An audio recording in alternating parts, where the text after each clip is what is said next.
Hey everyone, it's Julie and Marc here from RVLove, and we're here to introduce you to a fun new series that we've got coming out over the next couple of weeks as we celebrate the launch of our new book, Living the RV Life, Your Ultimate Guide to Life on the Road. We've got some awesome guests joining us for some live calls, so stick around and we'll share who they are.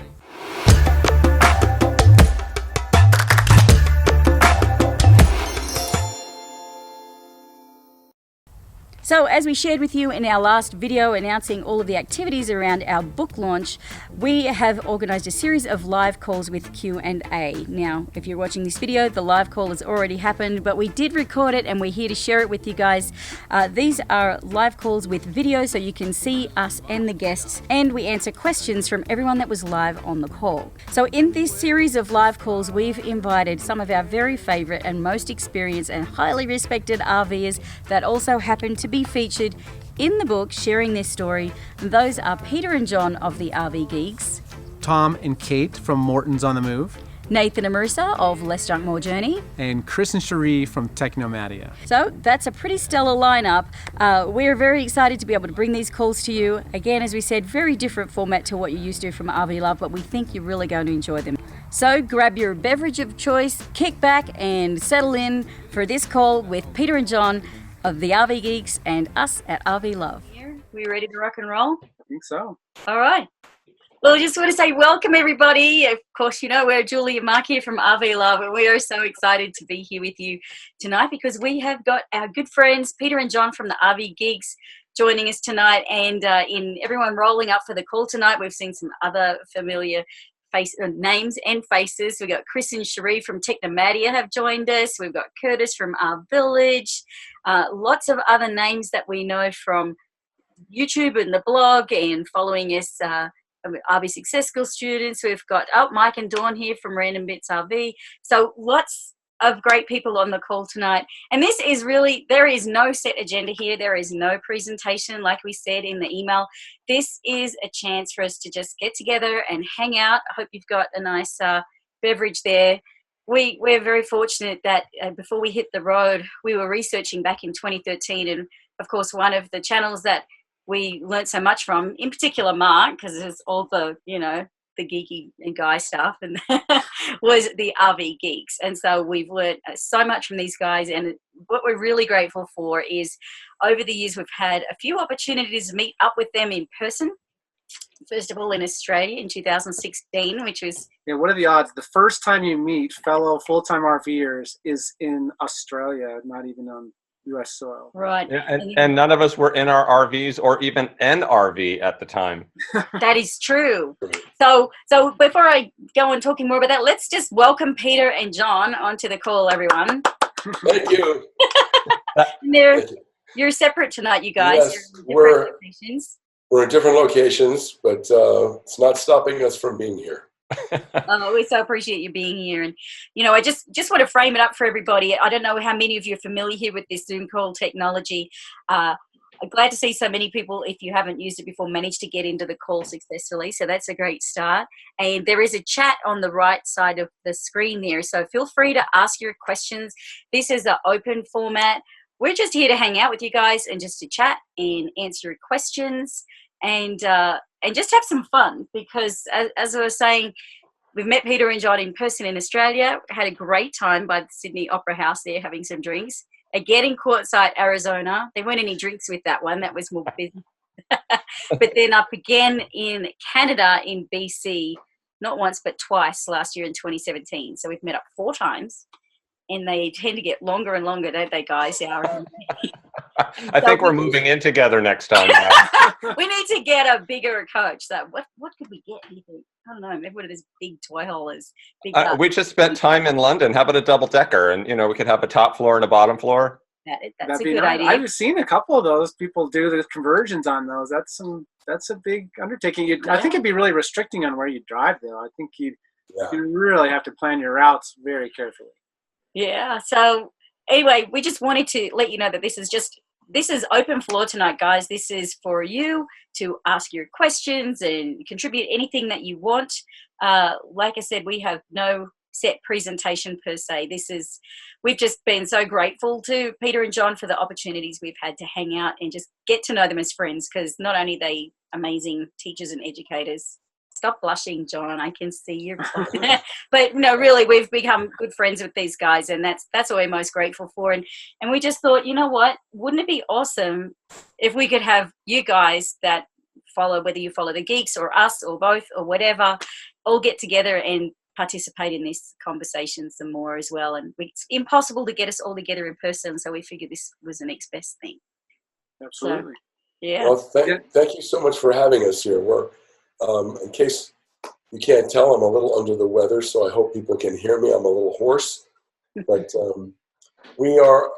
it's an honor to meet people who we respect and click with. You know, and I think the reason we've hung out so many times together and will again is because, like so many times when you meet special people, you click and you know it, and we're looking forward to trying to connect again soon. Thanks, Peter. Thanks, we Peter. feel the same way. And with your voice, maybe just give John an opportunity to shine, you know, and see he can be speaking on your behalf a bit more to save his voice. I'm sure he will. Either that, or I'm just going to sit here very silently and make him do all the work while he's in pain. Oh, That would be really mean. That'd be mean.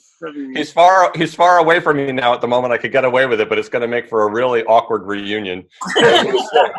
Just remember, buddy, you're going to be here tomorrow. I know. New Jersey, right? We're both in New Jersey at the moment. And we're not even all that far apart. We're only about an hour and 15 minutes apart, but with the snow and Peter having the car, but being the sick one of the two of us means that we were prevented from getting back together tonight. It's also snowing very hard where John is, and they're supposed to get like 8 inches tonight. Here we're just getting rain down along the Jersey Shore. So yeah, we're lucky. I actually just got a call before this call from my sister, who drove 12 miles from her office, and it took her 3 hours because it was bumper to bumper traffic. Does anyone miss that, by the way? Yeah, raise your hands if you miss bumper to bumper traffic in the snow. No, thanks. Well, we're here in Colorado, and the weather's really nice right now, but we did have a good snowfall last week, and that was, well, fortunately, we didn't have to deal with the commute, but... Yeah, probably 4 inches, and then lows in the teens, which is cold. But I was just going to make a couple mentions on folks in the call. It looks like there's a couple people in Sanford, Florida. A couple people are mentioning where they're where are you from? Tell us where you're from, everyone. And Chris Dunphy mentioned that they're looking at the triple decker. You guys have a triple decker. Yeah, doesn't the boat count? Yeah. And nice comment from Don and Mike. Yeah, but it's an honor to see so many people who've inspired them. So that's great. Oh, well, thank you, guys. For that, thank you guys, because we'll get to that in a little bit. But want to give you guys a shout out too. But we'll get to that in a little bit. We've got Catherine says yay. We've got Chula Vista, Pensacola, Delaware, Ohio. Yeah, Greenville, South Carolina. Montreal. Yeah. Also Michigan. Someone's at a Boondockers Welcome location in Sanford. That's great. Oh, that's awesome. Montreal, yeah. That's very That's cool. a great system. We have some friends who actually spend a significant amount of time there. A significant amount of time in Boondockers Welcome. Really sorry about all those fires in California. They're just brutal. bad. It's been such a horrific year there. So yeah, Marc and Tracy, snowing ash. That's devastating. I hope you guys aren't in any danger. We actually have website customers with an RV park in Paradise, California, that's been on the news. We haven't heard anything from them yet. We don't know what's going on. Oh, really? Yeah. I haven't heard anything. Yeah.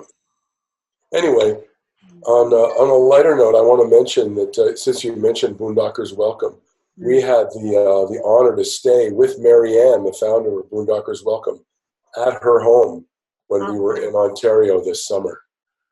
And it really is a great system. Yeah, we haven't met Marianne in person, but we're big fans of all of that she does with the Boondockers Welcome and the Frugal Shunpiking guides. You know, for anyone that was very confusing to me when we first started out, actually even for the first couple of years, but it's just basically frugal being cheap and shunpiking meaning shunning the pikes at getting off the highways and doing more of the back roads, which is easier in smaller rigs than bigger rigs. But that's been a fantastic resource for us looking for boondocking locations, especially in our motorhome, because a lot of reviews that we see out there on boondocking locations will, you know, talk about the views or sometimes the cellular coverage and access, but often they don't talk about access for big Class A's. They're usually talking about it for a smaller camper or a truck and fifth wheel. And what I love about the Frugal Shunpiking guides is it will give you information on if it's suitable for any size rig. And I think we're in the minority traveling in the big rigs, aren't we, guys? Really, most very small percentage of people comparatively. So that's been a great resource. Yeah, Michael Sutton and Louise Lavigno, they've stayed in 35 plus Boondockers Welcome sites, and they've been on over a year. So that's a pretty high number. That's great. And you just want to give them a shout out. They've traveled for a year full time in a 60 square foot cab trailer, and they just recently upgraded to a Lance. Yeah, but Chris and Trina know all about that. Yeah, I was going to say they're rocking some Technomatia sizes. There was one comment I just saw there that I wanted to mention. Okay, so Nancy's son is a firefighter. We'll just go back. Yeah, I hope he's safe, Nancy. Oh, you just got back. Good. Oh, there was one other I wanted to see. Sorry, Cross Creek Campground. That is the first campground we ever stayed at in an RV ever. When we bought our coach Rocky from Ohio, the owners that sold it to us was nice enough amazing memory. I didn't. Sure. We edit a video enough times, we all watch it a lot. So we knew that. We had obviously had seen that, and we ended up here because it's one of the places in this area that water on for a while heading towards Florida. Oh, okay. Well, we would have liked to have had more time to actually enjoy it, but we were so, oh my God, we've just bought an RV and we haven't driven it before, and oh my God, we were kind of in that mode. And Manuel and Elizabeth came and set the whole thing up for us, showed us how everything worked. Of course, you know, don't remember it all, but you know, that's when Marc drove out, and that was our very first YouTube video ever, was driving their RV for the first time. I wasn't even in it. I just remember that video. We remember that video and Marc driving away from the campground with Rocky. So Yep. And then he's like, fasten your seatbelts. And he's like, oh, I better fasten. Today, people tell me to put my seatbelt on. Yeah. I'm like, I hate to break it to you, but it was 4 years ago, and we can't, you know, it's what's done is done. We're all safe. It's all good. But that was fun. That first day, hitting the road in the motorhome, and had our first set of adventures already just on that one trip. What else? It would be such a godsend if there was a way to go back and edit those old videos in order to make those kinds of tweaks. That would be so great. I know you guys have said that before, but I think your early stuff's really great too. I mean, even specific videos you've commented and like, oh, it's terrible, but it's good. They're good videos. And I thought, because you think there's too much camera movement, so we all do that. Yeah, they are what they are. I like looking back to see how far we've come, you know, and if ever I'm looking at someone else's videos and going, oh my gosh, they're so good quality and I'm never going to get to that level, how I make myself feel better is I go back to their first videos and then I go, oh, they started somewhere too. So everyone improves. You know what you need to do is take some of your older videos and just start sepia toning them. Put them in a file. This RVLove the early years or something. Or RVLove since what is the rule with when you have a business or you have something and you're allowed to put since? What is the rule on the date? Because if I start, you know, you can't have, it's not okay to go like since 2017, right? It has to be like since there's a cutoff where anything over that is not allowed or something. You got to figure that out. Chris and Cherie and the geeks, you guys can definitely get away with it, you know. Chris says the wind's beginning video. What did you just move? I was reading what Chris said. Chris said something that I agree with. He said that the Wynn's earliest videos are usually better than any of their best, but we feel the same way. And we have learned a great deal. And gosh darn them, they still keep getting better and better. They keep raising the bar. Oh, it's ridiculous. The new intro and the new way they're doing their videos as of a few weeks ago has upped the bar even further. And all the rest of us still weren't barely able to see the bar before. I didn't even know there was a bar up there. There you go. There That's how far behind I am. It's inspiring. But by the way, I see there's a question from somebody about the new Aire. Yeah, Marc and Tracy.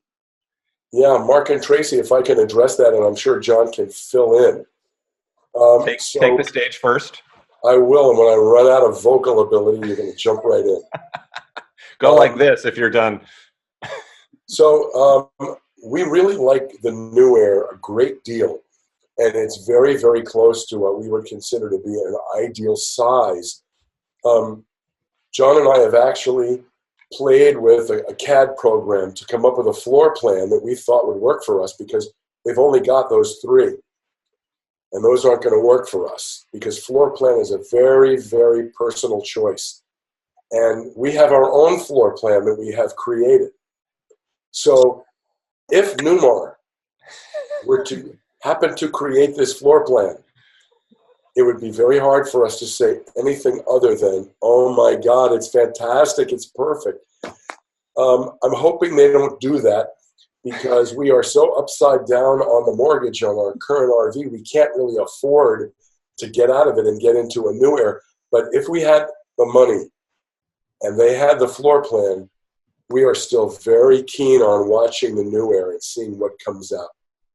Yeah, we definitely got attracted to the new Aire, and I hate to admit to being a little bit of a technical, I guess, sort of like a bird. I'm attracted to shiny things, but all of the technological whiz-bangery on the new Aire is really cool, with the glass dash and all of the other things that they've added in, while keeping it into such a small package and yet actually gaining a lot of storage. So the basement storage was probably one of the most impressive things that we saw on a 33-foot motorhome, to have such a cavernous basement storage while still having all of the other features was really, really impressive. And it was actually probably the first RV of that size that we've seen that we actually considered, wow, we could actually full-time in a rig this small. So, I mean, I know there are people who are full-timing in tab trailers and things that are plenty smaller, but for our needs, having something that small seemed like it was beyond our reach. Just felt like we were going to be compromising on too many things. And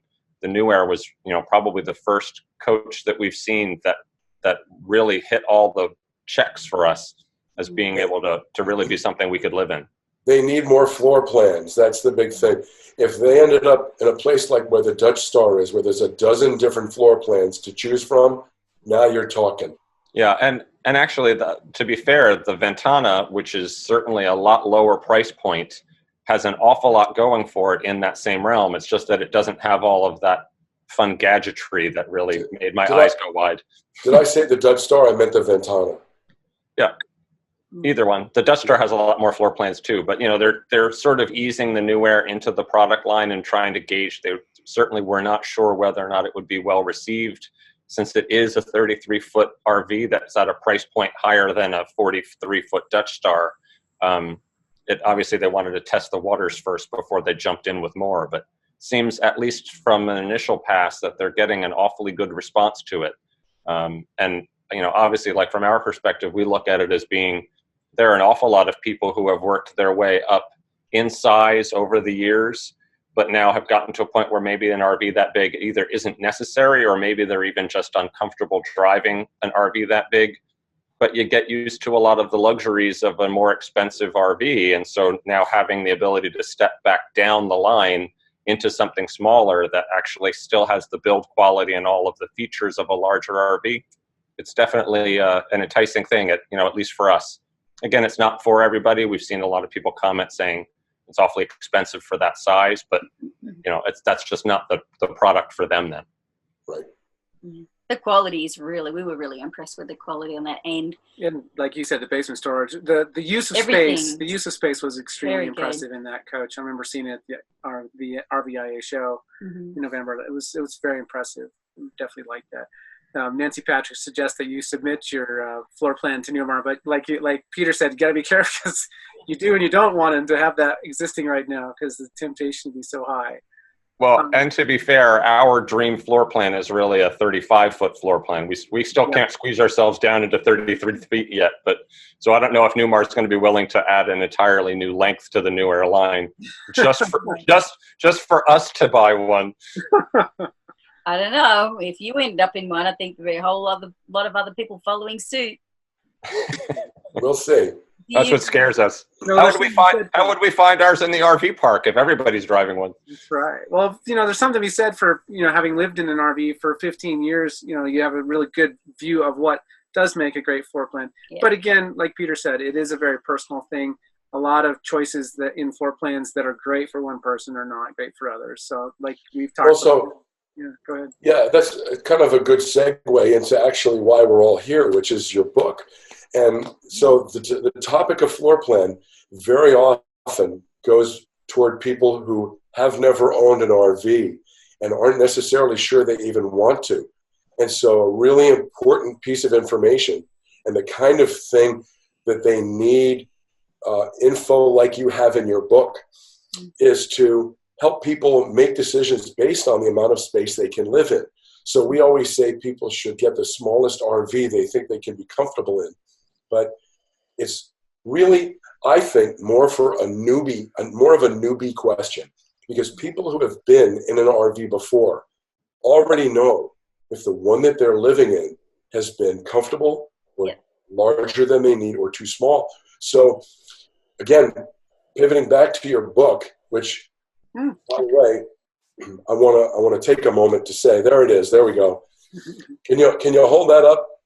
Bun, where's the one you've got? I got it. My mother stole it. She was reading it earlier. Curtis has got his there. So it's when it comes to there's brand new people who've never RV'd, and to have a resource like your book to target toward people who are trying to figure out what works. So you've heard us talk about floor plan so many times, and I will tell you that floor plan is just as important as brand to us. Yeah. So there are floor plans out there in the world that we would buy, but they're not made by a manufacturer we would buy from. Right.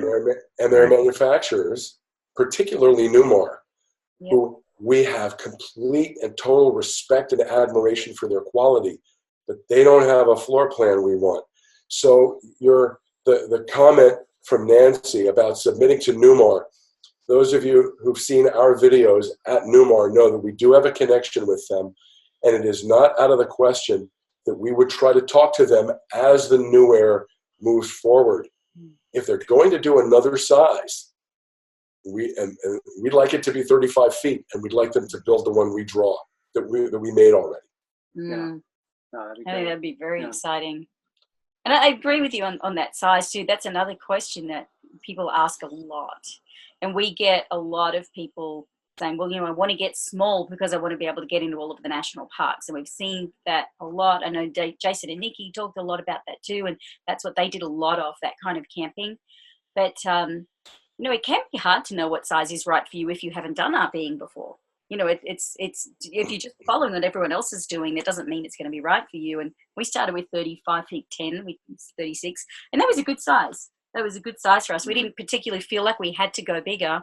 I don't feel like we needed to go smaller. I think that felt like a really good sweet spot, that 35, 36 for us.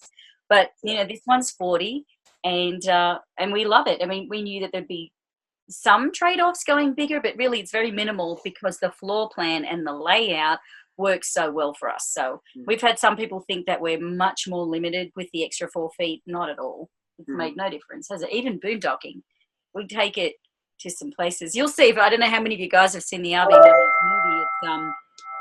It's you can stream it for free as of today, but you'll see some footage of Cece driving in Colorado and some BLM land and kicking up the dust from the diesel engine. But we take that. We're selective where we take it. We scope it out with a Jeep first and make sure that it's safe. But size doesn't always matter. Well, let's jump into a couple more of the questions here, because Catherine asked. Wait a minute, before you do, I'm going to do this, and then I've got to go, unfortunately, because I've got a meeting. guys, everybody watching, nobody asked me to do We didn't this. even know you were going to be here, but thanks for joining. As a shameless plug, if you have not gotten this book, forget about the crazy content and stuff in it. Everybody that has this, I know geeks have this, and I know Chris knows exactly what I'm talking about.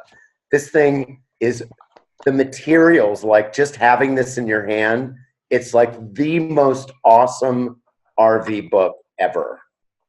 It's just incredibly well done. I'm shamelessly plugging you guys, not only because I love you, but seriously, order 3 of them and give them to friends of yours that might be thinking about going RVing, not just for yourself. Seriously, I didn't even know you were going to join. This thing is seriously like I read through this thing, held it in my hand, and I thought, I'm not ever writing a book about RVing. Because this is it. But anyway. Well, yeah, and actually the beauty of it is if anytime anybody asks for what would you recommend as a newbie, what should I read? It's great to now actually have a resource that you can send people to with confidence. Yeah, completely. No, Thanks, Curtis. And that while you're on the too, just want to say thanks to Chris and Sheree. Just before the call, I saw they sent out a beautiful email about that. And again, we didn't ask or do any of that. That was completely genuine. I don't know if those guys are still on the call here, but no, it is genuine. I'm not saying that. Yeah, it's like a living work of art. It's kind of crazy. Yeah, it was Anyway. a crazy ride this year, but Well, thanks for the means a kind lot to words, have. and thanks for joining the call tonight, Curtis. I know you said you got to go, but thanks so much. Appreciate it. I love you guys. Great to see you, Curtis. Take care, Curtis. Happy You I want to say something too about what Curtis said, that it's a very meaningful thing to have somebody that you like and are friends with and respect do something that you think is wonderful. And I got to say, Marc and Julie, I want to say this publicly to you. We are so impressed with the incredible amount of work you guys have put into this book while you were doing the movie and while you're running RV Success School. It's part of the reason I'm sick in bed, because I'm thinking about it and it exhausted me. And we switched coach in the middle of that. Yes. So I'm very proud of what you've done, and I'm honored to be your friend and to tell people that if they're kind of new to RVing or they want to get some answers, or better yet, if you are an RVer and you know a lot about it and don't feel like you need a tutorial to learn things, what about all the people that admire what you're doing and ask you about RVing? How about a Christmas present for them of Marc and Julie's book as being the perfect way to say, hey, read this. That will tell you what you need to know. Don't bother me. That's a fun idea. We did like that idea about the book, that it can be for people to help people understand the life that we live. That's, I think, like all the friends and family that think we're crazy and they don't get it. So many people don't get it. And it's just like, you know what? I'm not going to sit here and try and explain it to you. Just go read this and leave me alone and let me pack my boxes and do my downsizing. Just read that and they might get it. Thank you. We've been doing this for 15 years now, and my mother is reading this book, and I think she's only just now beginning to grasp. Oh, that's why. Oh, that makes sense now. She had to see it in print. So thank you. Really? You're going to get my mother off of our back asking questions about how we're doing in the van and when are we coming home. You almost finished your vacation. We got that the first year. It was like, how's your vacation? So when do you think you'll be done? And we're like, this is not a vacation. This is our life. We're not going to be done. But no, thank you guys. I'm glad your mom's loving it. That's always She is. I had to take it away from her. Has she read your contribution yet? Because I think we mentioned at the beginning, Peter and John are in this book, and we thank you so much for that. It was a crazy short deadline. Well, thank you. Rose to the occasion. Chris and Sheree from Technomadia are in the book, and they're both actually in the same chapter. I'm not going to tell you which one it is. It's a surprise, but they're in the same chapter. And Chris and Sheree's focus is not on technology in that story. It's bigger than that. And RV Geeks is not about DIY maintenance, and it's bigger than that. And it was very intentional because they share a lot of that content already, but them and their experience and their knowledge is so extraordinary. And we wouldn't be where we are without all of you. So this is just turning into a big love fest now, isn't it? Let's give some more back to the folks putting questions in. Thank you all anyway. But that's Thank you. Well, Yeah, and yet, but now not to cut Mark off, I do want to get to the questions in the group, but again, we wanted to thank you, Mark and Julie, for including us in this book, because it really meant a lot that A, you asked us to be a part, and that B, what we provided to you ended up being worthwhile and that it made the cut. So thank you so very much for including us. Thank you. Absolutely, thank you. The publisher's thrilled too, so that was good. Yeah, even the publisher got excited about it. Yeah. So back to Catherine, but thanks again to everybody for that. That was fantastic. Thank you. I didn't expect that on this call. I know, I almost started to tear up, actually. I did tear up after Cherie's email earlier. A question from Catherine. They said they'll be in Florida in January. Is it worth their time to go to the Tampa RV show? We have not been to the Tampa RV show yet, but we actually plan on being there. For the first time this year. So we're really excited to go there. And next year, hon. Well, technically next year, yeah. This next one. But we've heard really good stuff about it. I'm sure the geeks have been. The Mortons went to that last year, and we do have the Mortons on the call tomorrow. But they can speak to that they had a really great experience with that show. And so it's a huge show. So if you're fairly new and you want to see a lot of different RVs at one time, I think it's hard to beat a big show like that. Just leave your checkbook at home. Leave your checkbook at home and take some comfortable shoes, because there's a lot of walking when you go to these big shows. And be prepared to be overwhelmed, because the ability to go from RV to RV to RV, your mind will be numb by the end of the day. Absolutely. Have you guys been to the Tampa show? We have not, no. We should rectify that, but I have a feeling that if we were to do that, we might end up being in the market for a new RV very quickly. And again, our budget doesn't include that at the moment. Yeah. And if I could, go ahead, John. Mark, is it okay if I jump onto a couple of related questions here that were asked to us? Sure.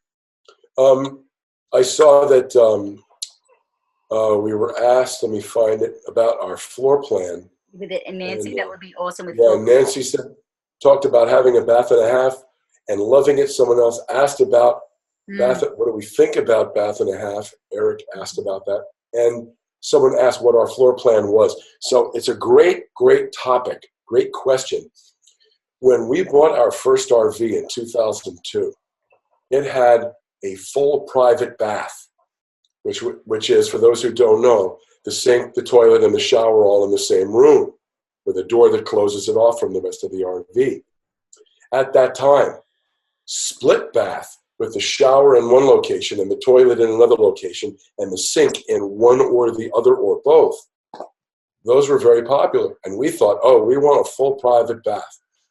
Well, it turned out that 2 years later, when we bought our Newmar, which we ordered specifically the way we wanted it, one of the main things on our checklist, we never want a private bath again.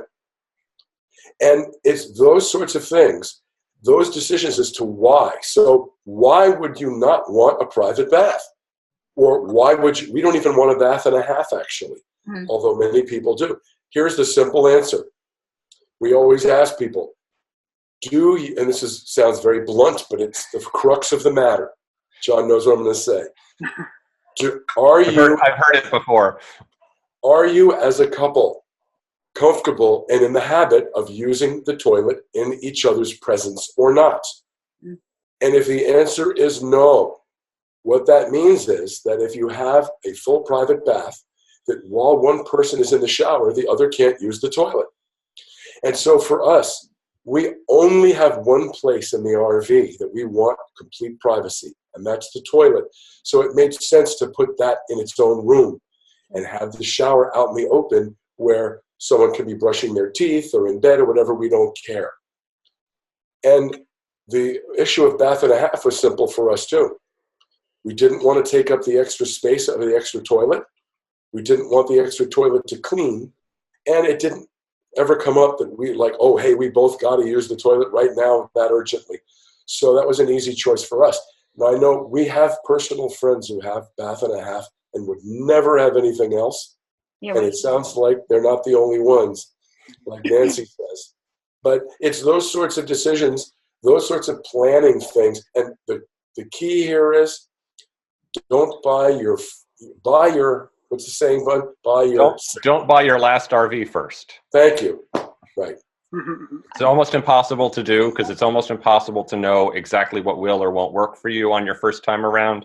which again is really a great reason to buy used the first time, so you don't take that huge depreciation hit, because in all likelihood it's going to end up being an RV that you sell because it won't have X, Y, and Z right for the way you want to travel or the way you live in the RV. So people are amazed when we tell them we've lived in the same RV for it's going on 14 years now in this one RV.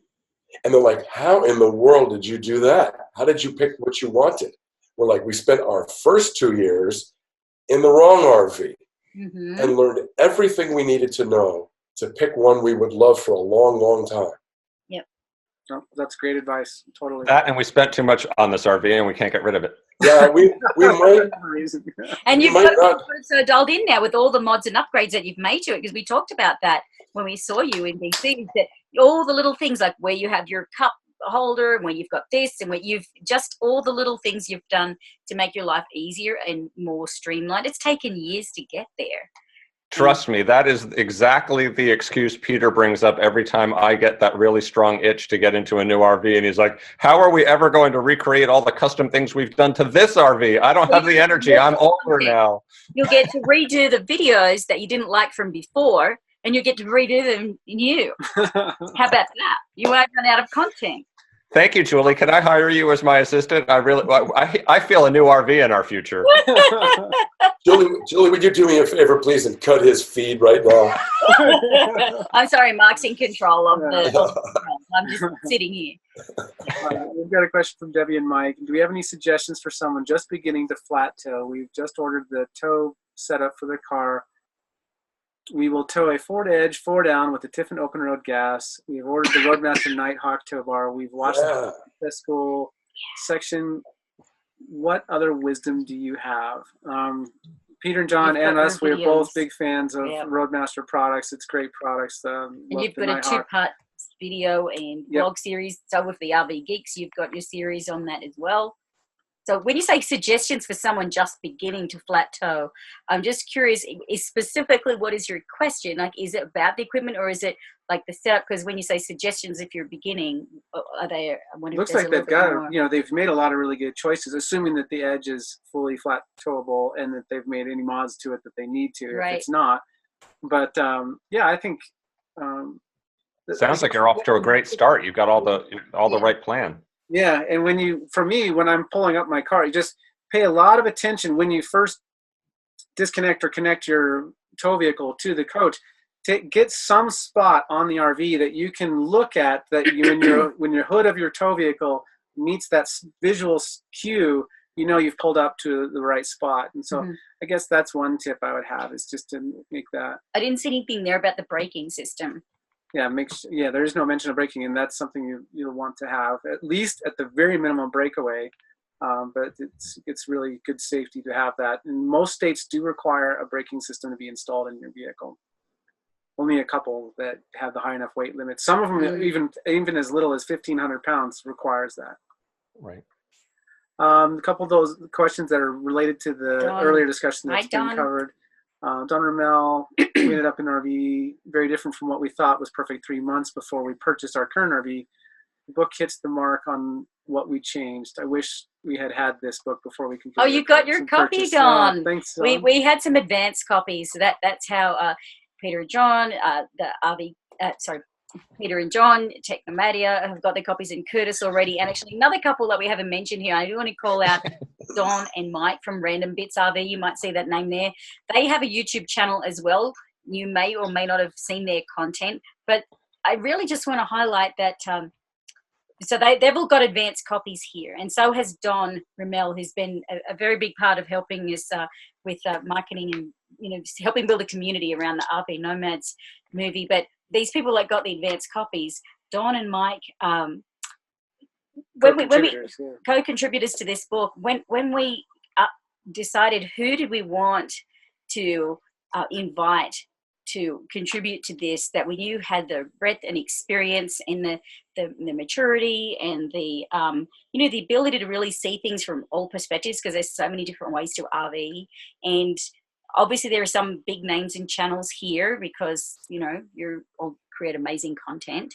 But there are some people that maybe you haven't heard of, or maybe some people in the book don't have a channel or a blog or a YouTube. They're just out there living the life. And it's what we love about this lifestyle is the different kinds of people that we've met, and to know that, you know, people are not in this book just because they're the RV Geeks or Technomadia, and that's not the only reason. It's because there's a really great story that we feel is valuable to help people bring the rest of the information, put it into context. And bring it to life. And bring it to life. And it's one thing to read information, it's another to read it in context of a story of how that ends up making a difference for somebody. And so I just wanted to call out Don and Mike here. I don't know if they're muted or not, but I'm glad you got the book and that you've got to see it, and Don has too. So that's great, Don. It's been fun to send out the advanced copies. They don't come out till Tuesday, so you guys got them a week early. And a question from Richard, Mark, and Julie: have you done any upgrades to CC? Yes, we have. We've done substantial upgrades to CC already, and we're very much looking forward to sharing that with the audience. When we get a chance to catch our breath. Which we probably, that's going to be our Christmas project. I think once we get through all of this next month with the book launch and everything, we're just going to fall in a heap. I think on Christmas Day, I might just, my Christmas present to you or you to me, turn off the phones, the computers, sleep in, pull down all the shades and just hide the entire day and just sleep. I think that would be great. And then after that, we'll get to our series about what we've done to upgrade CC, because I think these going to surprise a lot of people. Definitely made some changes. I want to know if the camera placement is strategic in order to hide anything that you've been working on. Partially, yes. Quite possibly, yeah. We do have to be careful with camera angles in a lot of photos the last month or so. So yes. Another question from Nancy Patrick: do you have CC towing Blaze yet? I noticed in the RV Nomad movie that it wasn't attached. The reason it wasn't attached in that scene in the movie was because we were boondocking and it was a really rough terrain right there. And so just to be able to give the extra flexibility, we didn't hook it back up till we got on the road on that little section. But yes, in fact, we were able to hook up CC to Blaze the very first day, because when we were very intentional about this. When we set up Blaze to be towed 4 down, we set it up with a system that would mean no changes at all to transition to a different coach. We used the Invisibrake system, so it didn't have to have airlines, didn't have to have anything. All we did was take the tow bar off of Rocky and put it on CC and hook Blaze right up. In fact, I went and bought CC by myself down in Tucson, leaving Julie back up and writing the book. So I drove down by myself with Blaze and then hooked up the Jeep to drive it back. So, but I made him call me when it was time to negotiate. She did, and put me through the ringer. I tell you, that's a very difficult position to be in, is in the negotiation with the sales manager, and your wife's not there, but every time you have a dialogue, you have to call her back and you get hammered. You get hammered by the sales manager, and then you get hammered by your wife, and you go back and forth. And happy wife, happy life. Yeah, it's a great opportunity for good cop, bad cop, though, Mark. Because it's not me; it's it's her. Yeah, as great point, John. And as difficult as it was for me, John, sorry. As difficult as it was for me, it was a very powerful negotiation strategy. We were able to get a deal on this coach that would not have been possible if we were both in the same room, because it gave that extra power. And I, he jumped in the Jeep and drove away. And actually drove away. Yeah. Over $1,000. But it worked. But I just wanted to be able to say that we paid less for our motorhome than we paid for our Jeep. I know that sounds crazy, because it was still a good price, the other price, and I'm like, but if we just got an extra $1,000 less, we could say we paid less for our, which I know that sounds a little funny, but I just thought that would be funny. People have done stranger things for less reasons, so hey, that's great. Yeah. I'm just going to remember this, though, when the time comes that we do sell our Newmar, you are not allowed to buy it. Not unless they've bought that Bentley, brand new. And then the RV can be less expensive than their car. There you go. All right, let me jump back into some comments. We're starting to get a ton of messages coming in, and some of them I know we've addressed, but we're going to have to go a little quicker here. We'll go to the questions. Yeah. Okay. Oh, do you want this one from Chris? I thought that was. Oh, Chris and Sheree, glad they don't have to answer how to RVing questions anymore. We can just say go buy the book. Because now you're all on boats. You can answer boating questions, but you get a lot of questions about technology. I know that. It was a huge honour to be selected. Marc and Don, thank you guys. We had a lot more submissions than we were able to actually include. There are 16 case studies, and we had many more than that. So we appreciate everyone that contributed. It was a very short timeline. Ultimately, we submitted them to the publisher, who selected the ones that they felt were the best fit with the manuscript. And Don and Mike, wonderful writers, a great story, and some very, very good advice in there. So keep an eye out for Mike and Don Gondek, their story in the book as well. Comment from Don earlier, there's 1,500 RVs at the show in Tampa. Wow. That is a lot. That's like a third. That's half again bigger than huge. RVIA in Louisville. Jerry Meyer, I plan on going to the Tampa show as well. Oh, we'll see you guys there. Joe used to live in Tampa and used to go to the show every year. It's a great show.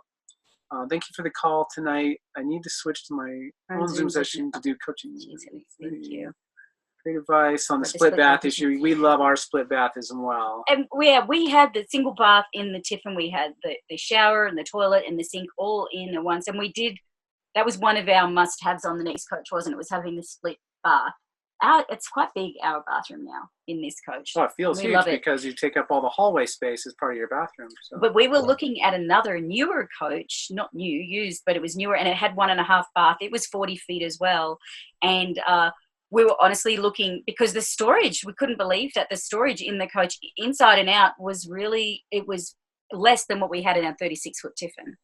And that was a 40-foot diesel. And we were actually looking at different ways that we could shut and box off the toilet and turn that toilet room into extra storage for, seriously, like, my Instant Pot or any office related stuff, because it just the storage wasn't there on it. But then we found CC, single slide, and it's cavernous. It is. And one of the things, too, I think a lot of people don't realize with the bath and a half is that, typically speaking, one of the two toilets then ends up being a macerating toilet. Right. Because the tanks will be put under one of the toilets, and then the other one has to pump it forward to get to the black tank. Right. And unfortunately, those macerating toilets, A, are an additional maintenance item to keep on top of, but B, tends to use more water when you flush because they have to liquefy and pump it all forward. So then that's not necessarily the toilet you're going to want to be using while you're dry camping, because you can't control the water usage. Now, of course, you typically do end up having a second toilet, and usually one of them is just a gravity. Although I have seen a trend towards them now both just being macerating toilets, which means you really are in much less control of your water usage when you're flushing. And we have some friends with a 45-foot diesel pusher, and it's got 1.5 bath, and they're the vacuum flush. Oh my God, that is so loud. And they go to the bathroom in the middle of the night, and then they told us this, that we weren't there in the middle of the night while they're using the toilet. I was going to say, do tell. It sounds like there's a good story behind this one. We did a practice run in the daytime for this. I did a toilet video called 9 Kinds of RV Toilets, and because I always wondered the difference before we hit the road and until we saw the different kinds out there, you don't think about these things. But I just remember thinking, I would hate to have that one. It was noisy. It was problematic, and they've said the same thing. The most practical toilet of all really is a composting toilet. And if you're going to dry camp, yeah. Well, we used one for a week when we were down on Nikki and Jason's boat in Panama. And I have to say, there are other reasons why we don't have one yet, but unrelated to the functionality. But from the ability to use zero water, that right there is a lot. Yeah, and we were, again, very duly impressed with the fact that even in that week of usage, there was never once an odor is definitely not the issue in using a composting toilet.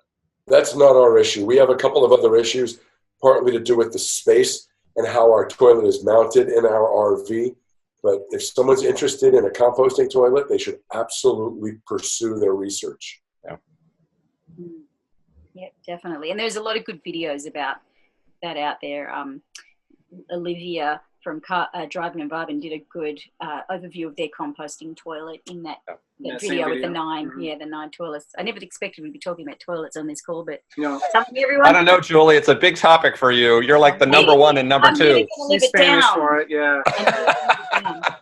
There were a couple questions on towing braking systems. There was mention of Air Force One. We use Roadmaster Invisibrake. What braking system do you guys use in yours? We actually have an old discontinued unit from Blue Ox. It's not dissimilar from the concept of the Air Force One, but instead of tapping into the air system on the coach, ours actually has a vacuum pump that had to be installed on the RV, and there's a vacuum hose line that gets strung across to the car in order to provide the power for the braking system. It's definitely not something that was necessarily desirable. But it was the system that was available at the time 15 years ago. It was the best option.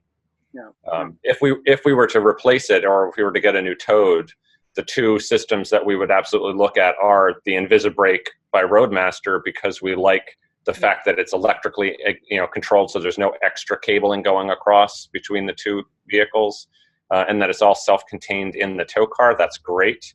And then the other one that we would consider would definitely be the Air Force One. I think, actually, I'm pretty sure Newmar with Spartan now is offering a system where it basically comes factory designed to work directly with the Air Force One. So you literally just have it installed in your tow car, and the RV is already wired and ready to go. So you just plug right in. Oh, that's cool. And speaking of tow cars, we were impressed that you've had the same tow car all this time too. How many years have you had your Honda? On December 26th, the day after Christmas this year, it will turn 16 years old. You had that with the Fleetwood as well before. We bought our Honda specifically to go RVing when we decided we were going to head out. It's the only one we've ever had. Convertible. Wasn't quite. So we want a new car. Not because there's anything wrong with ours, but, we both are real car guys. You did say want. You didn't say we need a new car. You said we want one. Well, so our car is the easiest thing in the world to tow because it's a manual transmission. There is absolutely nothing needed. You just leave it in neutral and tow. There's no limits on how far or fast you can go. Doesn't care. However, even though I have never owned an automatic transmission car in my whole life, literally, I think it's time when our next car comes up. I'm not going to be driving a stick shift in my 70s, So I think we'll get an automatic. And the problem now is there are so few cars available on the market to choose from. We need practicality and would like to have another sport utility. And we have our eye on a car that we would buy tomorrow if, number one, we could afford it, and if, number two, it were flat towable. And that's the new Volvo XC40, which we absolutely love, but it's not flat towable, and we can't afford it, so we're not getting it. So instead, as a Christmas present to ourselves, we had the Honda detailed while we were in England, and now it feels like new again. That's right. Honda detailed. Now, we've ridden in the back of your Honda, and it was pristine. It was like a new car. And it's pretty new. Well, before you got there, we took the plastic wrap off of the back seat, so that way it seemed brand new.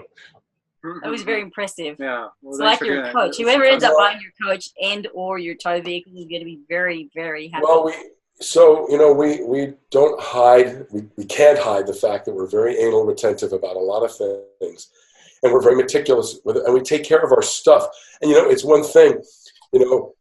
You talk to more new RVers maybe than we do. I know a lot of our audience is newer RVers, but you guys, between RV Success School and with the book now, you're really talking about brand new RVers or people even considering doing it.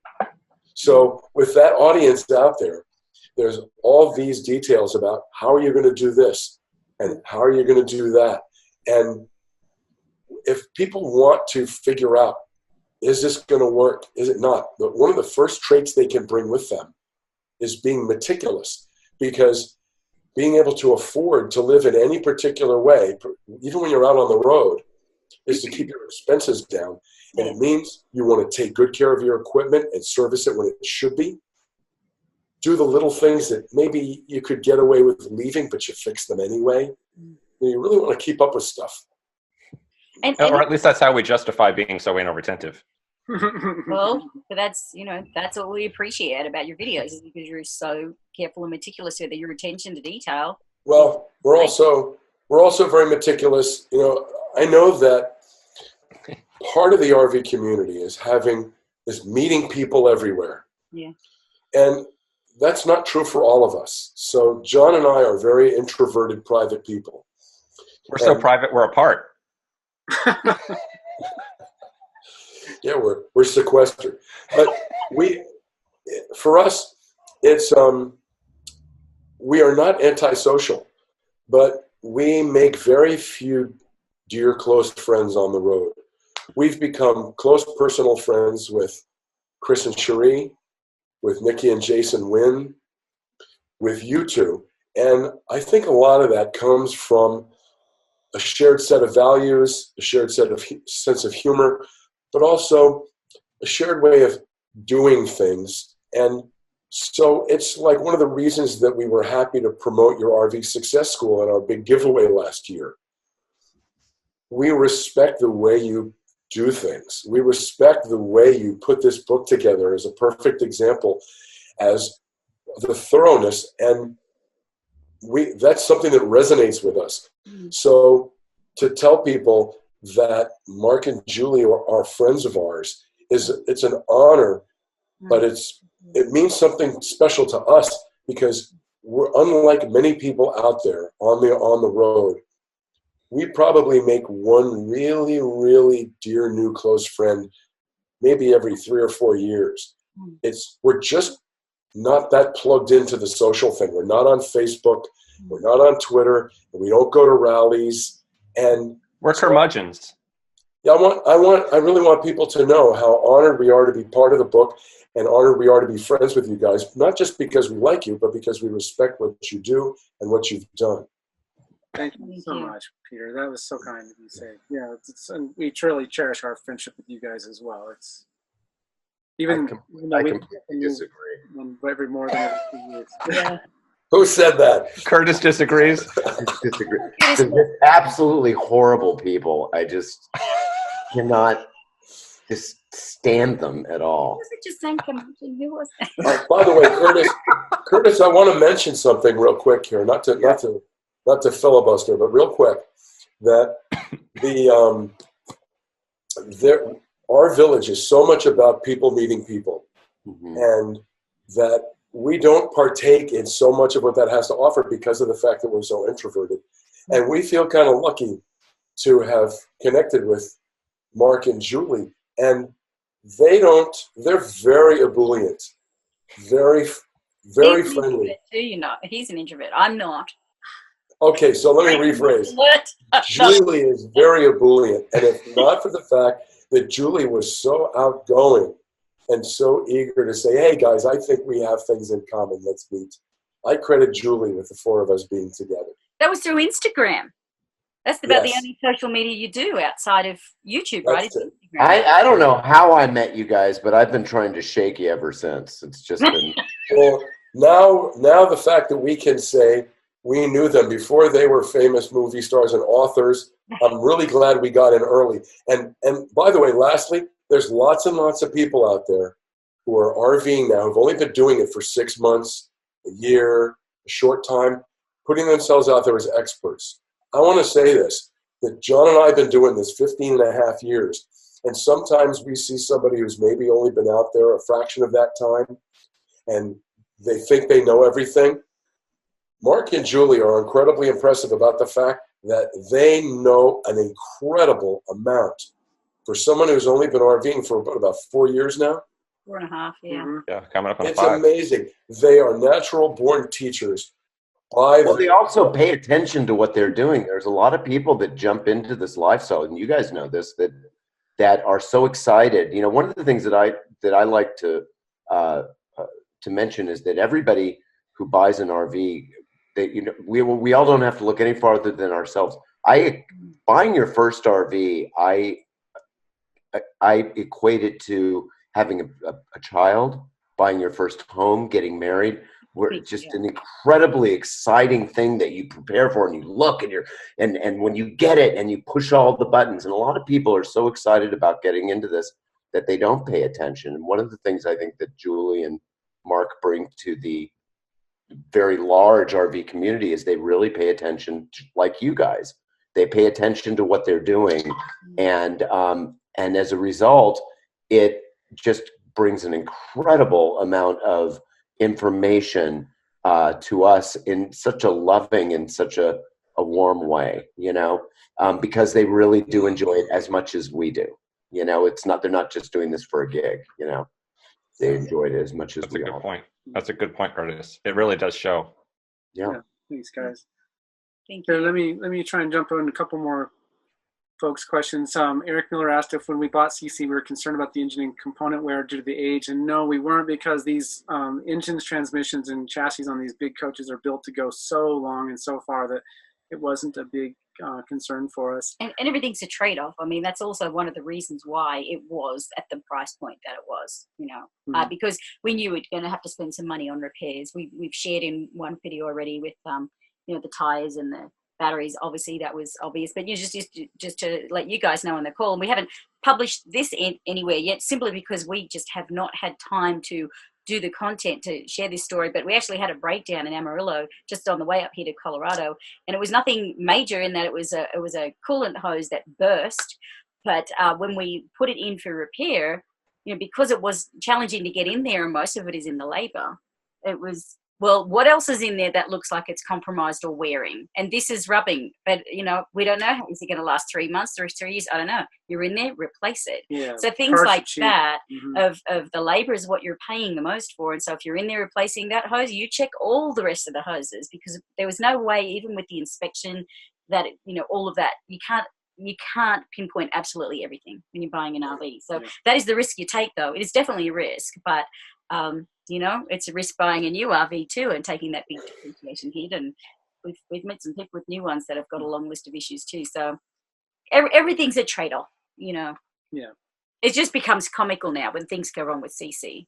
It's become a source of entertainment because there's always little quirks.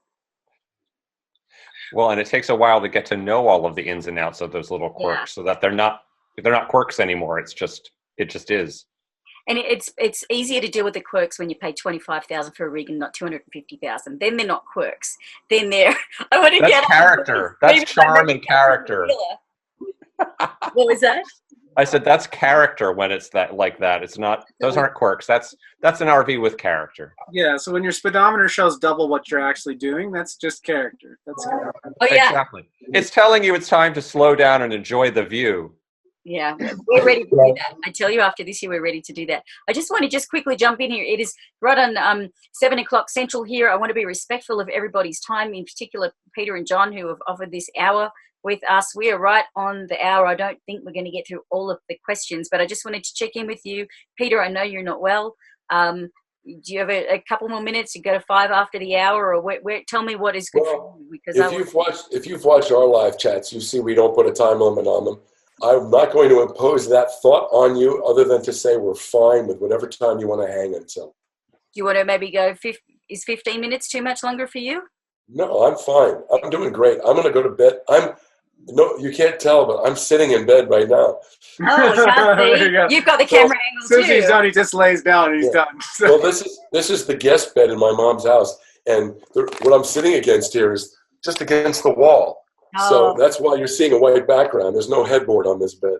So the minute this is over, I will close the lid and go to sleep for another 12 hours. We still don't want to overstay the welcome, but we just want to get through a few more questions. And please. That would be great. Brad and Cindy, and there are a couple of questions about bugs. If there's a definitive answer on how to keep bugs out of the motorhome, and from previous conversations, I don't remember you guys having any definitive answer on how that is. I know we don't, but we don't have a ton of trouble with it. But we tend to avoid traveling to places where there's mixed with bugs. Actually, that's the best way. I was going to say, I think we've just avoided being in the places where stink bugs are when stink bugs are there. Mm-hmm. We've never had an issue with them. Yeah. Knock on wood. Knock on wood. Yeah. Oh, and there was a comment from Curtis saying it's just such a lovely conversation, and I agree. This is just a wonderful conversation, but it reminds me too that for those that are on the call that aren't aware, Peter and John on their Patreon channel have calls like this every month, and so that's something. If you really like this kind of information and learning and getting the advice from these folks, then that's something to definitely look at. Is that Patreon channel? We join that call every once in a while when we can, and I just love it. And you guys always have. Because we're still learning. We have learned a lot in these 5 years. We've put a lot of effort into learning as much as we can, but you guys are a wealth of knowledge, and we continue to learn all the time. Well, thank you very much. I have to say, it's a sign of a good teacher when you're a good learner, too. If you're a good student, and we learn new things all the time, and the day you stop learning, you're done. So. That's true. There's a few comments from folks about the vacuum flash. They have them, but they are noisy but effective. Chris said it doesn't use too much as well, and they don't use a ton of water. But they have their pros and cons. Like Catherine has composting toilet and solar. What cons would a composting toilet be? The only one that I've heard about that one, Nancy, is that you have to replace the. It's actually the number ones that you have to. They're more of an issue, like how often you have to replace the pee bucket. Is that right, Peter? We've not. You simply have to empty it out. When it's like a daily thing. That's what ends up causing the odor more than number 2. Yeah, and definitely it's one of those issues. I think it's more like having had the cassette toilet in the UK, which was that you are doing it more regularly, but it's sort of less of a toxic process when you are doing it. So yeah, in reality, the pee bucket is more of the issue. It has more of an odor, and you generally have to empty it more regularly. But it's not as big a deal. You can literally take it into a bathroom and dump it into a toilet and flush it, or do something like that. Yeah. I know there's differing opinions. I think the Winds have always said that the thing that makes sewage is the combination of urine and number 2.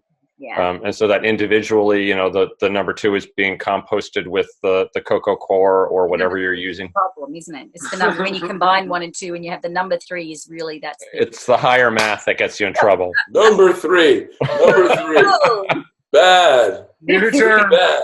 That's my new term. Okay, get them patent that. No. I love what Chris said here. Chris from Technomadia. Don't expect to talk about toilets, he questions. Put 2 RVs in a room, give them 30 minutes and toilets will come up. That is very true. For anyone that's especially not a full-time RVer, Dawn says every RV ends up talking about it. It's true. It really is. Someone else wanted that Volvo and disappointed couldn't tow it as well. I think it's crazy that Honda changed the way that towable on that CRV. When was it, like in 2000 and... 14 or 15, I think. It actually has to do with the continuously variable transmission, CVTs. That is what the problem is. They cannot be flat towed. Yeah.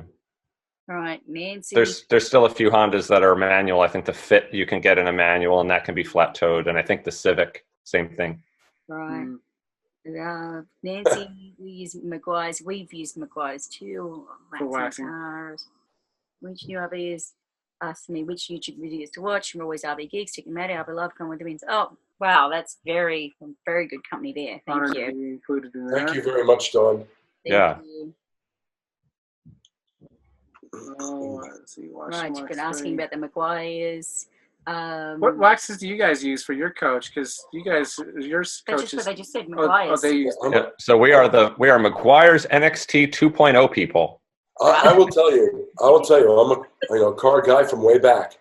There has never been a wax of any type anywhere that I have ever found that is better for easy on, easy off, durability, shine. Am I wrong, Bun? No, he waxes poetic about this wax. He really does. Oh, I'm starting to have visions of Karate Kid then, who's just with the wax. You need to do like a video with like a Ralph Macchio kind of a wax. It's called Maguire's NXT Tech Wax. It comes in a bottle. And it's just a regular wax. In answer to your question, Nancy, it's not one of those spray-on wipe-offs. It's actually like not a paste, but it's a liquid that you put on after cleaning. Yeah. It's great. We love it. And actually, in between, you use the Maguire's quick detailing spray. Misting detailer. Yeah, so that's like his quick cleanup thing. So after the rig's been washed and it gets a little splattery, he goes around doing that. Actually, I saw that. Chris and Cherie commented that when they were parked next to us for a month, that they saw Peter out there every day, and that was what he was using, was the quick detailer. And I saw Nancy just ask how often we wax. Once per year. That's it. Yeah, that's awesome. That's not too long. We Because haven't done it's a that lot on of work average. when you do the big coach. But Our that's paints will oxidize. We need to give some love to the outside of CC in the coming months. I think when we're yeah, down I think in we're gonna have to Florida, put sandpaper on it before we put wax on it. yeah, I think so. we have to put it because it's all oxidized and it's kind of yellow down there, like at the bottom of the bays. And we think we're gonna. What did we were told to do with a fellow at a Texas custom coach? Super fine sandpaper and yeah. What you need is someone. Yeah, that's a lot of elbow grease. Someone, when paint gets that bad, before you can wax it, you need to cut the oxidation, and you need a professional, to put a wheel on it. Yeah. We won't be doing that by. Oh no. We'll be, don't worry, when we're ready to do that, we will be doing the research. We'll be calling you, and we'll be doing lots of. That would be, but that could be a good video. I think that once we work out. Yeah, it's definitely something people are always interested in, because there are an awful lot of RVs out there that have oxidation that needs to be treated. Yeah. And I have to tell you, we were blown away. We weren't sure when we. We found this coach and we just fell in love with it. We've been shopping non-seriously for a good year and shopped hundreds of RVs, floor plans, brands, sizes, everything. And this was the first one that we both walked into and fell in love with, and we just went, and we could see the potential, but we were nervous putting it out to our channel and thinking, how are people going to react to this? And we were blown away at how positive the response was and how supportive people were and how excited they were about what we're going to do to it, what we have done to it. People are really excited. Teaser alert! But people were really, even now, we still get a lot of comments on. I think that's had over 55,000 views or something already. That video, just want to see what you do to it. Even some people like the mirrors, but spoiler alert: 40 mirrors in one 40-foot RV is just too much. But, I also saw that Nancy had a quick follow-up question about waxing and wanted to know what we do with our windows. The exterior windows on our motorhome, we just wax them with Meguiar's NXT when we're doing the paint. It's just like one big wall. Oh, that's good. Huh. But not on the windshield. Yeah, the windshield, we just use the Rain-X. We use Rain-X. Rain-X or invisible glass with rain repellent. Nice. You guys, your coach looks brand new. It is. It's amazing condition. Even the carpet inside, it's amazing. Mike and Don had another question about, to the seasoned pros, has anyone considered the Ready Brute Elite tow bar with integrated brake? I hadn't even heard of it. I hadn't heard that either. Oh. I saw something about that a while back. I think somebody commented on one of our Roadmaster videos asking about that. And I took a quick look at it. I couldn't honestly quite figure it. It looks like it has some kind of a mechanism where, as the towed vehicle is if you're braking it, the towed vehicle is pushing in, that's what triggers a signal to the braking in the car to slow down. Like third brake, yeah. Yeah, exactly. And I don't know exactly how well it works, so I don't have any experience with it, so I didn't have any recommendation. But I have heard of it, just haven't seen it in action. Okay. Like David and Mike's comment, this show brought to you by the number 3. Isn't that great? That's awesome. Okay, some more. A couple of folks talked about the towing. transmission, but we talked about those a while back. Okay, we answered that one. It's actually fun reading the comments, so thanks everyone. Michael Sutton, sorry, have to go. Bye, guys. Well, okay, so Ron looked it up. According to the dinghy guide, the Honda up to 2014 can be towed, so that's about what we thought 2014. Yeah, friends of ours actually just got a 2014 Honda just for that reason. Yeah. So it was the most recent one that they could buy, a used one, and get it flat towable. Yeah. Unfortunately, technology is not helping here, because things like advanced all-wheel drive systems and continuously variable transmissions, those things can't be flat towed without special accommodation being built in. So for us to just go buy, I would go buy a stick shift car again, like a Honda Fit or something like that. But I've decided my next car will be my first automatic. So well, it limits you. We had a stick shift when we had actually both of our cars up in Colorado, because we love spirited driving, and we had a sports car and a convertible, which is why we bought the Mini. And so when we changed to the Jeep, which is automatic, Yeah. Peter, have you ever tried setting one of those up for tow? Any of these electronic transits? Well, we've heard that you have saw your video about doing 17 steps or something. Yeah. Yeah, but So, when it says 15 steps, there are 15 steps, but it's like place your foot on the brake, push this button. So, like once you've done it a few times, your brain actually is doing 3 steps simultaneously, 3 steps. But So still, it's pretty quick. Compared to what they do with But theirs. compared to yours, yes. I mean, you just leave it in neutral. I mean, it takes longer to put the Jeep in neutral than it does to hook up with the entire rest of the towing system.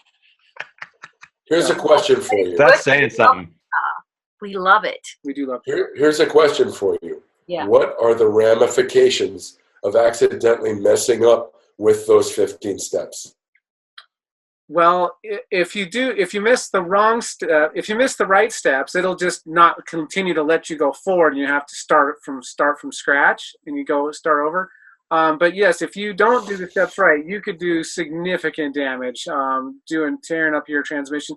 Somebody who left Nomad Fest, I heard that when they were hooking up their vehicle, instead of using neutral and pulling forward and weaving to lock out the arms on their tow bar, they put their vehicle in reverse to lock the tow bar, and then forgot to take it out of reverse. Oh no! Tore down tires, wheels, significant damage. Because these big pretty really don't.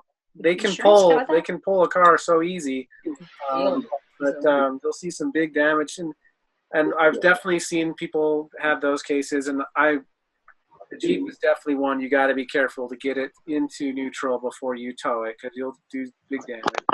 Right. Yeah, we're very big on avoiding self-inflicted wounds. Yes. And there's no doubt that any procedure that you have to do that is more complicated rather than less, the potential is there, and you do have to be careful. So true. Very true. There's been a lot about towing and braking in this call. Yeah, a lot of the topic is on that towing and braking, but a lot of people sharing their thoughts as they went along. But it looks like we caught back up to them. I was concerned because I saw 49 comments, but then I realized, a lot of them I had actually seen some, just hadn't gone down, scrolled enough to get that cleared. So we were in better shape than I thought we were on answering people's questions and comments. But and it was great. I saw other people were answering people back, which is good. So when somebody had a question about, how is this, that other people were replying with their experience, which is awesome. And that's what we love, because it's the group. Nobody ever knows everything. We're all still learning, and that's what we find when we do our monthly calls with our RV successful students, is the knowledge in the group and sharing, and just different experiences on what's happened if there's been a breakdown, or dealing with the dealer, or dealing with the manufacturer, or health insurance. So a lot of people have insights that they can share that we don't have advice on. So it's been really great to have people be able to share insights like that, for sure. But and oftentimes, like, I even find it with this is top of mind for me because I'm here with my mother. So the biggest topic that we've been covering tends to be technology. She's a little computer challenged. Mm-hmm. So she always is afraid to ask a question because she thinks it's a stupid question. But inevitably, sometimes her questions are the ones that make you stop and think, oh, actually, wait, why are we doing it that way? And there might be a better way, and it actually leads to something new. So I try to encourage her to ask questions, because oftentimes it's the newbies asking questions and sort of challenging what you might have considered to be the standard way of doing something that makes you stop and think, oh, maybe there actually is a better way. Way to do it. That's exactly. Absolute truth to that. Absolutely. We've got 2 more questions before we jump off. And one is, can you recommend a navigation product they use? And someone has already, Mike and Dawn have already jumped in with their 2 cents on that. iPad on the dash using Copilot RV Edition. I haven't used that yet. I want to use it. I know that anyone that saw our video where our coach, our Rand McNally RV GPS took us through a back road in Wyoming, and that, yes. Well, the fact that the only reason it didn't end up in a cow field is because we can't stand littering. So, but we still have that thing, just because having another $300 around to buy another. We just got better about route planning. We did, and we still like some paper maps. It's hard, you don't need a signal for those to work, and we like the Mountain Directories books. Those are really good for people who need to travel on a lot of great steep grades, especially if they don't have a big rig that can handle big grades. But little known fact, the guy that wrote those Mountain Directories bought our Tiffany. Yeah, it's a There little you bit of go. trivia for you. But just on that note, back to GPS, just quickly. If I was going to buy another one now, I'd buy a Garmin 760 GPS, right, which is what Catherine has. Although I think that's been discontinued, and there's another model that doesn't. John can speak to this because we just got our new one. It's upstairs here at Mom's. It's a Garmin RV 770. So what did you do with your 760? We haven't had an RV specific GPS in the entire 15 years we've been RVing. We just had a regular TomTom that we got at Costco. Actually, Peter's mom bought it for us for Christmas one year. That's hilarious. I love you. You don't have to get all the newest and greatest stuff all the time. And I think a lot of newbie RVs would think that based on a lot of things that you see where, you know what I'm saying? You don't always. Well, I want to mention that something. I see Joe, the computer guy, said that he uses Rand McNally, but they all have issues. And I do want to point out something we've said before. Don't fall victim to putting your hands in technology and not have a backup. He says he checks it against a trucker's atlas and paper maps. So we have this new GPS for the first time.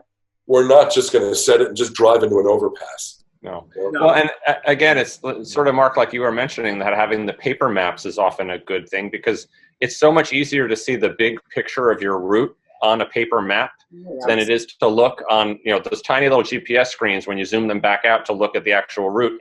There's not enough detail to even know where it's taking you. And the same thing can be, like we'll use Google Maps on the laptop just because it's a bigger screen and it's easier to see. Plus you can do street view so you can drop in on places in order to check, is this turn really that sharp? Or when we get there, what's it going to look like for the driveway to get into the RV park and all that kind of stuff. It's really, Joe's holding up the Motor Carrier's Road Atlas. It is no one solution. We sort of piece together a lot of different things.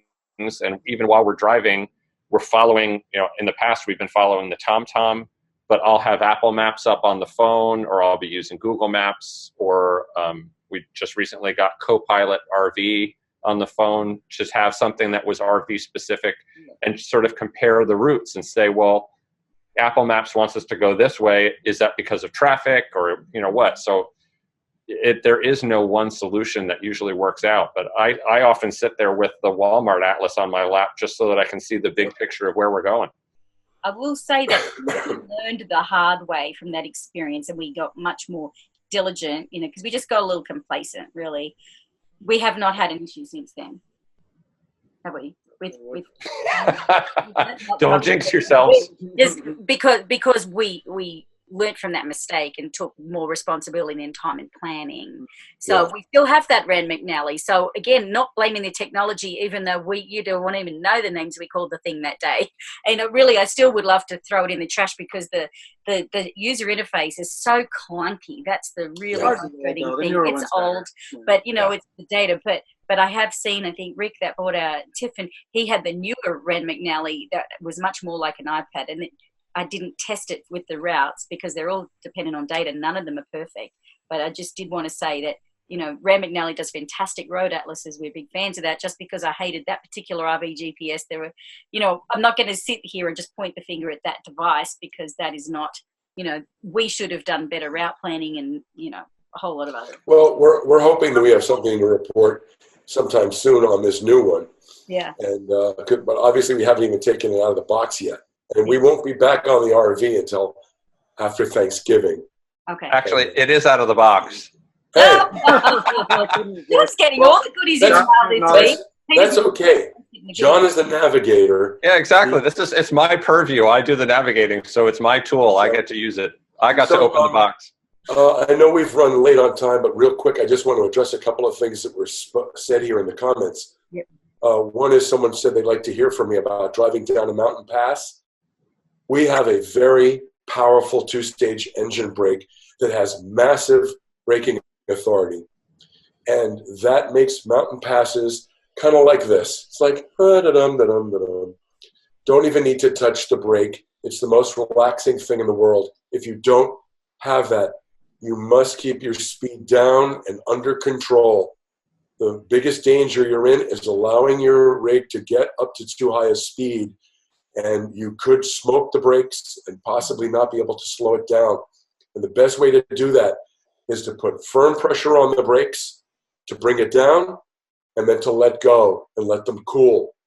And put firm pressure back on the brakes and bring it down and let go and let it cool. Better solution if you have it, a really good engine brake. Yeah. And of course, downshifting. Even with Yes. our engine and the engine brake, pre-selecting a lower gear in order to force the transmission to try and downshift as it can as you're slowing down enables the engine to help drag you slower. The minute you get your RV up to 40 miles an hour going down a steep mountain pass, if you don't have an engine brake, you might not be able to stop. You want to keep your speed really low, and don't ever let the people lined up behind you drive your vehicle for you. Get off when you have a chance. So pull over on the side of the road at every opportunity and smell down around the wheel wells. Because if you smell brake shoes, and if you don't know what brake shoes smell like, you will. You take a sniff and like, what the heck is that? If you can smell the brakes, stop, have something for lunch, and let them completely cool down before you try again. Yep, great advice. Great advice. And just a side note for those who aren't aware, Peter is a professional bus driver as well. So he's speaking with some additional authority beyond his RVing years, and professional driver of large buses for many years before that. In fact, award-winning top bus driving competition. Well, thank you. I appreciate that. Yeah. There are many times when we get into tight spots where I thank my lucky stars that I have a professional driver behind the wheel. Absolutely. But we should probably start wrapping up. Rita's comment here that you're all so kind to hold these calls and spend the time with us, especially the introverted John and Peter.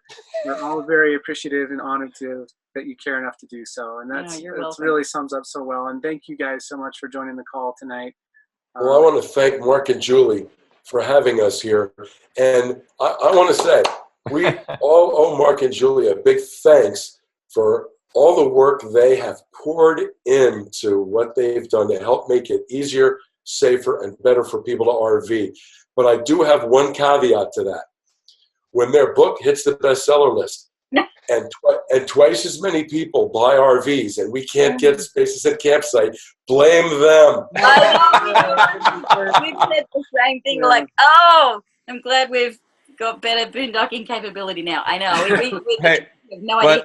but from the other side of our life, from the website design business side, we are beginning to see new interest and new development going on. So there are new RV parks being built to hopefully support this great new demand you're creating. And we are getting work at our day job, which is designing RV park websites. So thank you.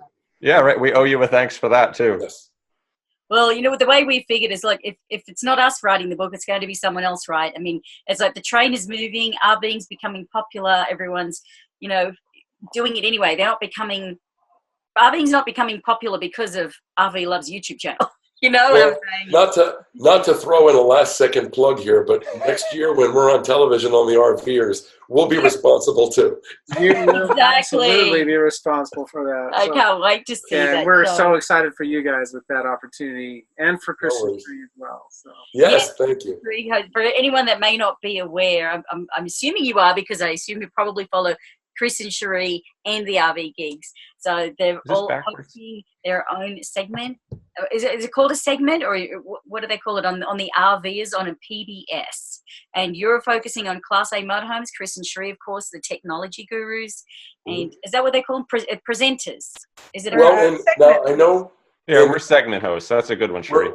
Segment hosts. That's what Anthony told us we are. Yeah. Oh, you listened?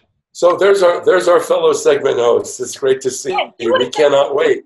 Talk about that with everyone here so we can learn if there's any behind the scenes gossip for us that we need. Well, so there's actually very little we know yet, because the show is still way early in trusted. He's got a track. Maybe I don't know. he'll tell us what he needs later. I think you have a technology problem, but we know some great people. We can point you in the right direction. We can't hear you guys. Chris probably doesn't know, but none of us could hear that because it broke up. But we are, I think maybe some of the gist of what Chris was saying is the show is so early in pre-production that we don't really know much yet. Okay. And we will all be sharing things as we go forward. But we're kind of excited about the opportunity.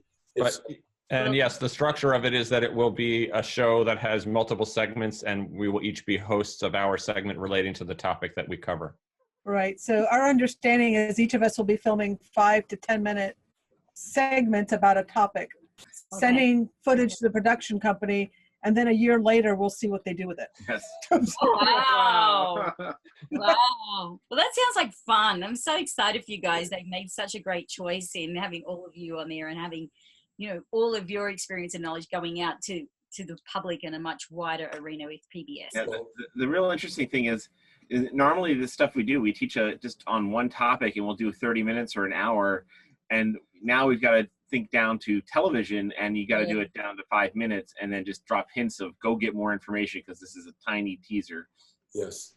Well, it's so much to it. You know, it's like when someone says, what RV should I buy? It's like, oh, I can just answer that in 5 minutes. No, it's the same. And we have to be thinking about reruns and picking topics that are more evergreen. So we're not going to be able to say, oh, what is the best GPS system right now? Right. No, we have to talk about what is a GPS system. So it's kind of shifting things around. Because TV episodes live on for years and years and years. So it's 7 years from now I might be watching it. Oh, yeah, it's not at all like YouTube videos. No. No, it's not like just like talk about what the latest cellular data plans are. No, we have to talk more conceptually, high level, and that's going to be hard for us because we're not known as doing surface level content. Well, that is the challenge, and I can tell you that was one of the challenges we had when we put the table of contents together to the publisher, and there were like 10 chapters. We had chapter 3 was on choosing the RV, and chapter 4 was on like RV breakdowns and maintenance, and they came back and said, yeah, well, this is great, but we want you to condense chapter 3 and 4 into one chapter. And we were actually asked this week on an interview for Family RVing magazine, what was the biggest challenge of writing the book? And that was it, trying to condense that, so much content on both of those into one when we already felt we were just skimming the surface. So I feel your pain. Like with you guys are so thorough in your, all of you, so thorough in your detail that you share of everything and helping reach that understanding and help people kind of determine what's right for them. That is going to be tricky doing it for a television audience that isn't as, because also a lot of your audience is pretty well tech savvy. A lot are and a lot aren't. It's very right. And a lot of our current audiences, they watch RVLove videos, they watch RV Geeks videos and the Wins and Wheeling it, and so they've got this rounded education about RVing, and then they're coming to each of us for our different aspects and specialities. On the TV show, we're going to be introducing potentially people who had never even considered RVing before to general concepts about it. So I think it's going to be a different challenge for all of us to present to. Right, and let me just respond to a quick comment that just came in about from EK Sharp 8. I want to answer your question. You said that 5 minutes of video will be aired 1 year later, and that sounds very negative. Why would we be involved? I don't want you to get the impression that it's like we'll make a little 5 minute clip and then, way down the road it comes out. When we say it's taking a long time right now, it's really in pre-production long before things are ready to go to air. But we also haven't created any content for it yet either. So it'll be an ongoing thing where we create the content as it's getting closer to airtime. And it won't just be a 5 minute clip. And we believe that in some cases there will be 6, 7, 8, 10 minute segments. Others might be 4 or 5 minute segments. It's all going to flow into make the show work as a seamless thing. Right. And he says, and why would we be involved if it is just a short bit and so long period? And it's because that 5 minutes that each of us might have in an episode has a far greater impact than any of us are reaching right now. And not everyone watches YouTube. There's still a place in the world for regular TV. And particularly looking at the aviators, that's been actually a huge hit around the world. So this is a chance to expose the joys of RVing to a whole other audience that wouldn't necessarily find it. And then it gives them the teasers that then they would go online and start looking for more information and potentially more current sources that are. So yeah, we're all of us will have our, Technomadia, RV Geeks, Nomadic Fanatic will be right underneath our byline. So viewers will be encouraged to come find us all on YouTube and in our blogs to go deeper with our content. So that's why that's not why we're doing it, but Right. for me, it's the potential to impact and inspire more people. Right. And that's been evident about all of your content from day one. And I think that's a really great note to just wrap things up on, because we have actually gone 90 minutes. Thank you all for being on so late. But, you know, you say that's not why you're doing it, but I do want to call out for anyone that may not already follow Chris and Cherie at Technomadia, and their Mobile Internet Resource Center is the website now. Is it rvmobileinternet.com? Yep. Right. Or mobile internet info too. What was that one? Mobile Internet. Mobileinternetinfo.com. Yeah. Mhm. Okay. So that one as well. And of course, everyone knows the RV Geeks on blog and YouTube for both of those. I do a shout out here to Mike and Don from Random Bits RV. Again, they may or may not be a channel that you follow, but they do great stuff.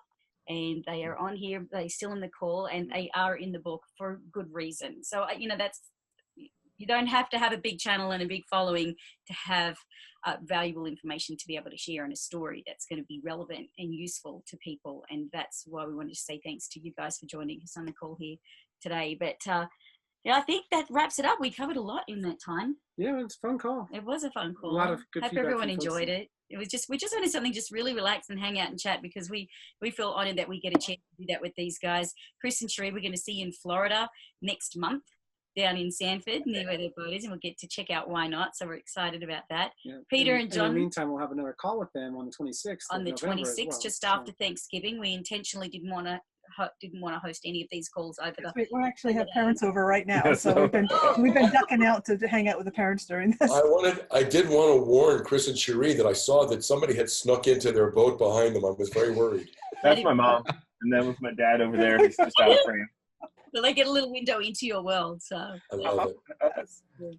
But thanks again for everyone for joining us and for hanging out and having fun and asking questions and contributing to everyone else's answers as well in the chat. That was really, really great. So just one last mention. I mean, I'm sure you all know.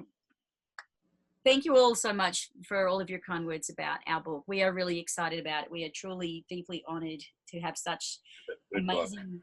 Thank you, to have such amazing people as yourselves speak so highly of it, because, you know, we thought it was good when we put it out there, and the publisher thought it was good, but to hear our peers that, you know, it's a big responsibility to try and represent the entire industry in a way that's balanced and representative of all the different ways to do that. So your feedback means a great deal to us, and we thank you for your support. And we are launching next Tuesday. We're going to do some meetups along the way and get to meet up with some people. So just one thing I would like to mention, if people don't mind, is if you are thinking about getting the book, if you pre-order it on Amazon, and you can use the RV Geeks link for that, or Technomadia's link for that, or ours, it doesn't matter to us. Pre-ordering it on Amazon before the November 20th actually really helps Amazon determine what the level of interest is for a book. You can certainly buy it after as well, but the data that they gather helps them determine, okay, this is something people are interested in, how much Amazon will get behind and support it. So it's actually a very big indicator. It's even going to be in Costco stores too. But of course, that's not going to be too long today. But if you are thinking about doing it, it really does help us out if you pre-order online. And yeah, but it's very easy to find. RVLove.com/book is the direct page, or for RVLove.com/buy book. Makes it easy if you want to find it. But I know many of you already ordered it. Appreciate your support and your love, and above all, your friendship. So just she's got a coffee beer. It looks like There we go. already. Thanks, everybody. We should wrap up. Yeah, we're wrapping up. Thank Feel you. better soon, Peter. Thank you both. Thank you so much, guys. Thank you for Great to having us. This is such a pleasure. Maddie on Monday the 26th. Tomorrow we've got Morton's on the Move at 6 o'clock Central. Tom directed the RV Nomads movie, and Kate is the organizer of Nomad Fest. They're a wonderful couple. Again, big fans of them and their work. So hope a lot of you will come and join us for that tomorrow as well. So, and then let's Good check. night. You guys for adding your voice to this community. Thank you. Thanks, everybody. Have a great Bye, night. everyone. Good night, everybody. Thanks so much for watching today. I hope you guys enjoyed that video. As we mentioned at the beginning, it's a very different format than you're used to seeing on our YouTube channel. We have some other great calls like this. We're going to put links in the description below for the RV Geeks channel and also for the channels for the other folks that we're going to be doing these live calls with in the very near future. So in the description below, we'll put some links to some of the topics and articles and videos that we actually referenced in this call today. Hope you enjoyed. Stick around, we've got some more coming up for you with some more great live calls, and we'll put the links to grab yourself a copy of Living the RV Life. Thanks for joining us, guys, and we'll see you next time.